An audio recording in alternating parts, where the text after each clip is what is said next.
Not real cousins. I repeated, my coffee mug frozen halfway to my lips as I stared at my mother-in-law's latest Facebook post. There they were, all the grandchildren gathered at her lakeside home, wearing matching t-shirts with Cooper Cousins Day 2025 emblazoned across the front. All the grandchildren except mine. My name is Olivia Cooper, and at 34, I never expected to be explaining to my children why they weren't real enough to be included in family events.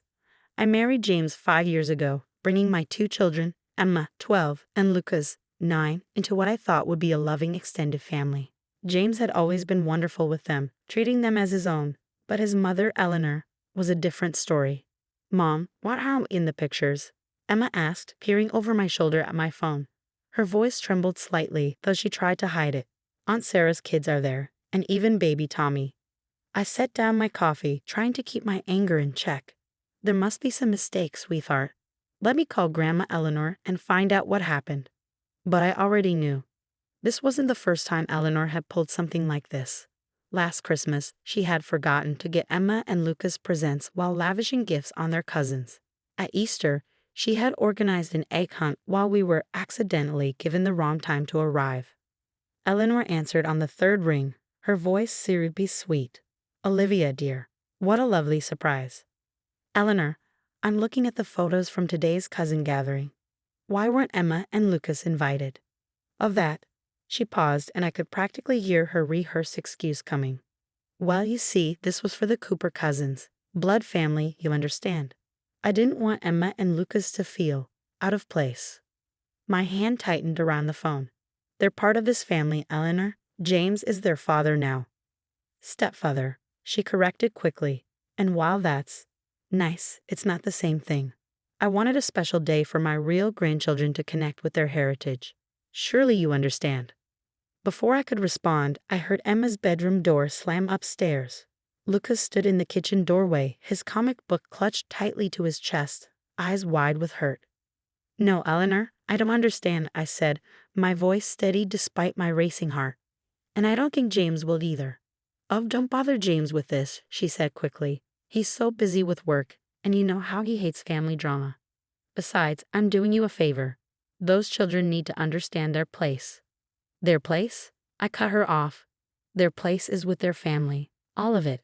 She sighed dramatically. "Olivia, dear, you're being oversensitive. I have boxes of old Cooper family photos I'm showing the children today. Family history, legacy. These things matter." That's when something clicked. Family photos, legacy. I remembered James mentioning boxes in Eleanor's attic, albums his grandmother had kept, including photos from when his father was young. Photos that might tell a very different story about the precious Cooper family legacy. "You're right, Eleanor," I said, my voice suddenly calm. "These things do matter. Which is why I think it's time everyone saw all the family photos, including the ones from Grandma Rose's collection." There was a long pause on the other end of the line. "What are you talking about?" "Oh, you know the ones, from when Robert first came into the family, before the adoption papers were finalized." Another pause, longer this time. I heard shuffling in the background, murmured voices. "I don't know what you're implying," Eleanor said finally, her voice tight. "I think you do. James's father, Robert, your precious keeper of the Cooper bloodline, was adopted at age 7. Grandma Rose kept all the documentation, along with some very sweet photos of the day he officially became a Cooper, not by blood, but by love, just like my children." The silence on the other end of the line was deafening. I could almost see Eleanor's face, that perfect mask of superiority cracking as her carefully constructed narrative began to crumble. "Those albums are private family matters," she finally managed. "Exactly," I agreed. "Family matters. And since you're so interested in sharing family history today, I think it's time for all the cousins to see where they really come from. In fact, James and I would be happy to bring those albums over right now. For the sake of legacy, of course." I heard a commotion in the background, children's voices rising in excitement. "Grandma, are there more photos? Can we see?" That won't be necessary," Eleanor stammered. "Perhaps we should discuss this another time." "No," I said firmly. "I think now is perfect. After all, Emma and Lucas deserve to know their family history too. All of it." I ended the call and took a deep breath, looking up to see Lucas still standing in the doorway. "Mom," he asked quietly, "are we going to Grandma's house?" I held out my arms, and he came running into them. "Yes, sweetheart, it's time for everyone to learn what being a Cooper really means." As I held my son, I could hear Emma moving around upstairs, probably hiding her tears like she always did when Eleanor hurt her. But this time would be different. This time, I had more than just words to defend my children with. I had truth captured in faded photographs and yellowed documents, proof that family was about more than blood. I pulled out my phone to text James, "Meeting you at your mom's, bringing the albums from the attic. It's time for a real family history lesson." His response was immediate. "On my way, Mom's gone too far this time."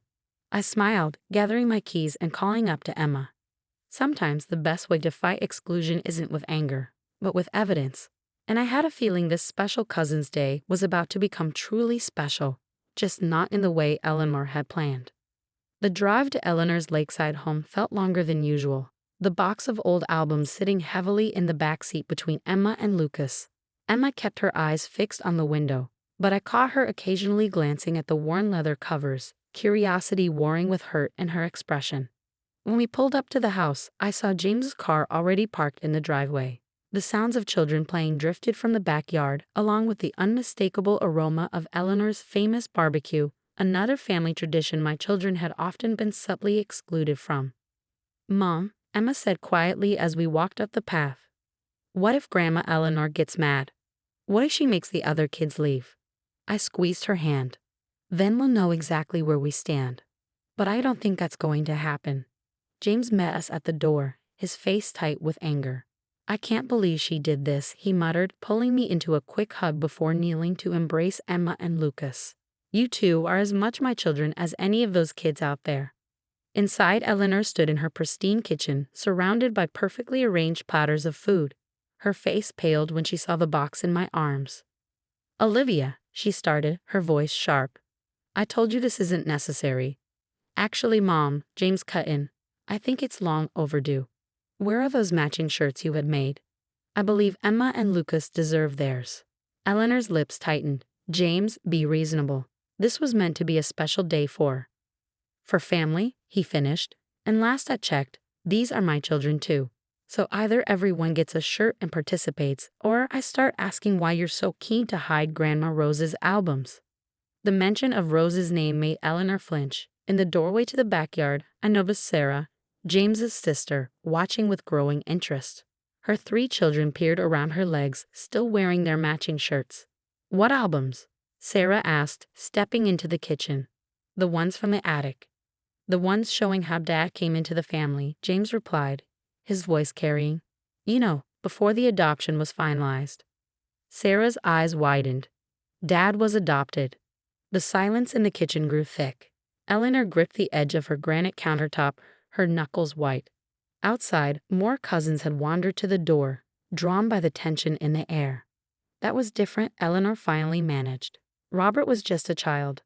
"So are Emma and Lucas," I said quietly, setting the box on her immaculate counter. "Children who deserve to know their family history, all of it." With trembling hands, I opened the first album. There, preserved behind plastic, was a faded photograph of a young boy standing between a beaming couple, Rose and Henry Cooper. The date on the bottom read Robert's first day home, 1975. "Is that Grandpa?" Tommy, Sarah's youngest, asked, pushing forward for a better look. More children crowded around as I carefully turned the pages. There were photos of Robert's adoption day, family picnics, holidays, all showing a family bound not by blood, but by choice and love. "Grandma Eleanor," Emma said suddenly, her voice small but clear, "did you know Grandpa wasn't born a Cooper when you married him?" Eleanor's face flushed. "Of course I did. But that was different," I supplied. "Because he was younger? Because it was longer ago? Or because you spent so many years pretending it never happened?" Sarah moved closer, picking up another album. "Mom, why didn't you ever tell us this? All those times you talked about Cooper family heritage." "I was protecting the family name," Eleanor snapped, but her voice wavered. "Your father worked so hard to be a real Cooper." "He was a real Cooper," James interrupted. "From the moment Rose and Henry chose him. Just like Emma and Lucas are real Coopers now that I've chosen them. The backyard had gone quiet, all the children now clustered around the albums spread across Eleanor's counter. I watched as they pointed at photos, asked questions, made connections. The carefully constructed hierarchy Eleanor had built was crumbling with each turn page. "Look!" Lucas exclaimed suddenly, pointing to a Christmas photo. "Grandpa's wearing a shirt just like ours, but his says, 'Newest Cooper' on it." Something in Eleanor seemed to deflate. She sank into one of her kitchen chairs, looking suddenly older. "Mother Rose made that for him," she said quietly. She said everyone should know he was chosen, not just born, to be a Cooper." "That's beautiful," Sarah murmured, and I noticed tears in her eyes. "Mom, why would you try to hide this? Why would you make Emma and Lucas feel like they don't belong when Dad himself came to the family the same way?" Eleanor looked at her perfectly arranged platters, her matching shirts, her carefully curated family gathering. "I just wanted everything to be perfect," she whispered, "to look right." "This is right," James said firmly, putting an arm around Emma and Lucas. "This is exactly what family looks like, people choosing each other, loving each other, no matter where they came from." I watched as understanding slowly dawned on the children's faces. Tommy tugged at his shirt, then pulled it off and held it out to Emma. "We can share," he said simply, with the straightforward logic of a child. "That's what cousins do." One by one, the other children followed suit, creating a pile of Cooper Cousins shirts on the counter. Sarah disappeared to her car and returned with fabric markers. "Let's make new shirts," she announced, "for everyone." Eleanor sat silently as the children spread shirts across her pristine dining room table, adding their own touches, making sure everyone, blood-related or not, had one to wear. When Emma hesitantly approached her with a marker, asking for help with her name, I saw something crack in my mother-in-law's carefully maintained facade. "I'm sorry," she whispered, pulling Emma into an unexpected hug. "I've been so foolish." It wasn't a complete transformation. Years of prejudice don't disappear in a single afternoon. But as I watched Eleanor help Emma decorate her shirt, while Lucas showed his cousins more photos of their grandfather's childhood, I knew something fundamental had shifted. Sometimes the truth, preserved in forgotten photographs and hidden albums, has a power all its own. And sometimes the best way to break down walls is to simply show that they never should have been built in the first place. The afternoon transformed into something entirely different from Eleanor's carefully planned special cousins' day. The children sprawled across the lawn in their newly decorated shirts, sharing stories and comparing notes about the family photos they had discovered. Even Eleanor seemed lighter somehow, as if letting go of her carefully guarded secret had lifted a weight from her shoulders. I found her in the kitchen later, carefully wrapping leftover food while staring at a photo of young Robert with his adoptive parents. Her hands trembled slightly as she handled the image. "He was so happy that day," she said softly, not turning around. "Robert talked about it often when we were first married, how Rose and Henry chose him, how they made him feel special rather than different." She paused, her shoulders sagging. "Somewhere along the way, I forgot that lesson. I became so focused on maintaining this image of the perfect family that I became everything Rose warned me against." "It's not too late to change," I said quietly, moving to help her with the containers. "Emma and Lucas still have years ahead of them, years where they could know their grandmother's love." Eleanor wiped at her eyes quickly. "I've made such a mess of things, haven't I? All this time preaching about family legacy, when the real Cooper legacy was about love and acceptance all along." Outside, we could hear Emma's laugh mixing with her cousins' voices. It was a sound I hadn't heard at family gatherings before. Free, uninhibited, without the underlying tension of trying to fit in. "You know," Eleanor continued, her voice thoughtful, "Rose kept a journal. She wrote about Robert's adoption, about how some family members resisted at first, questioning whether he could ever be a real Cooper." She shook her head. "I've become exactly what she fought against." Just then, Lucas burst into the kitchen, his new shirt proudly displaying not just his name but drawings from all of his cousins. "Grandma Eleanor, Tommy says we can have a sleepover next weekend. Can we, please?" I watched Eleanor's face soften as she looked at my son, her grandson, practically bouncing with excitement.